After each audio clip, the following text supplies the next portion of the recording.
ছতরপুর গ্রামের এক ছোট্ট ব্যবসায়ী লল্লন নিজের ঘরে গরু, ছাগল, কুকুর আর গাধা পুষে রেখেছে।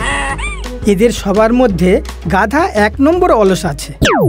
ও কাজ করা যেমন তেমন, ফালতু কথা বলা, বড়াই করা আর ফালতু ঘোরাফেরা পছন্দ করে।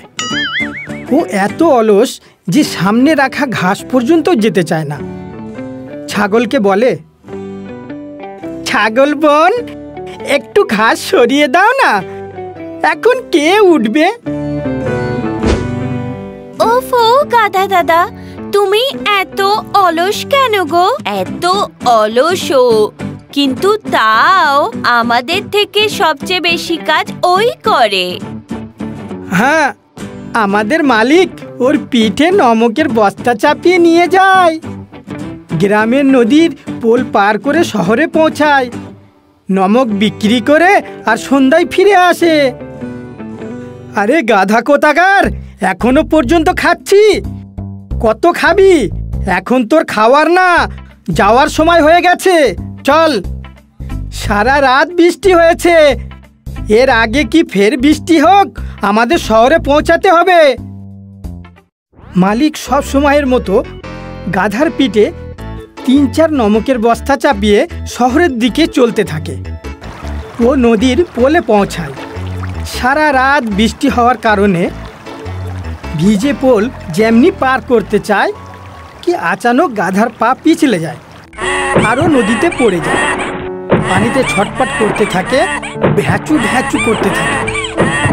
ভয় করিস না আমার গাধা, আমি আসছি।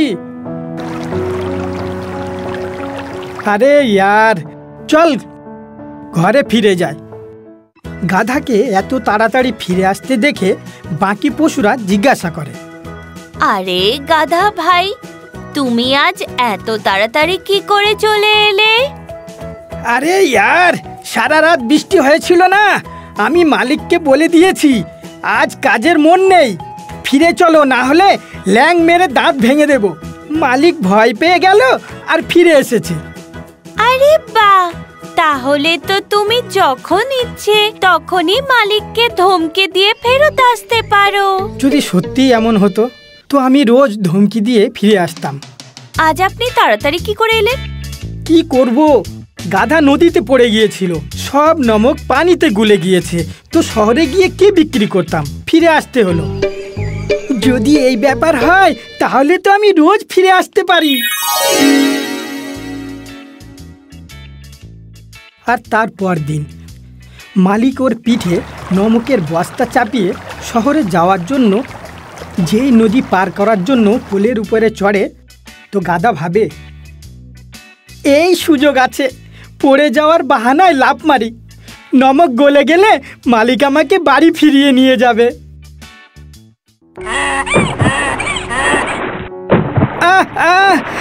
আরে ভয় করিস না আমার গাধা, আমি আসছি। আরে ইয়ার, আজকে ফের বাড়ি ফিরে যেতে হবে। বাড়ি আসতেই উঠানে বাকি পশুরা জিজ্ঞাসা করে, তো কালকের মতো ফের বড়াই করে? সেটাই ইয়ার, আজ ফের মন করলো না। আমি মালিককে ল্যাং মেরে দাঁত ভাঙার কথা ধমকি দিলাম, ব্যাস আমাকে ফিরিয়ে আনলো। এখন তো মালিক আমার কথাই চলে। কাল থেকে আমি রোজ ওকে অর্ধেক রাস্তায় গিয়ে ধমকি দেব আর তারপরে ফিরে আসবো। আরে বাহ ইয়ার, তোমার তো মজা আছে। আর সত্যি গাধার মজা হয়ে যায়। ও ভালো আইডিয়া পেয়ে গিয়েছে। ও রোজ নদীর পোলের কাছে যেতেই পা পিছলানোর বাহানায় নদীতে পড়তো, তো ওর পিঠে থাকা নমক গুলে যেত।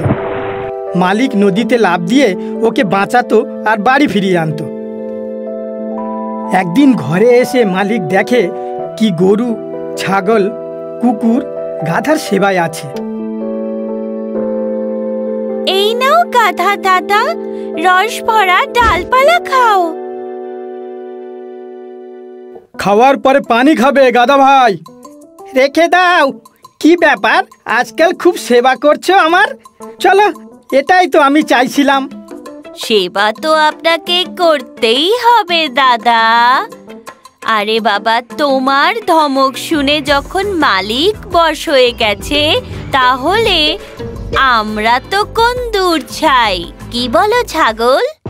ঠিক বলেছ দিদি। এর মানে এই অলস গাধা জেনে শুনে নদীতে পড়ে। এর চালাকি বুঝতে পেরেছি আমি।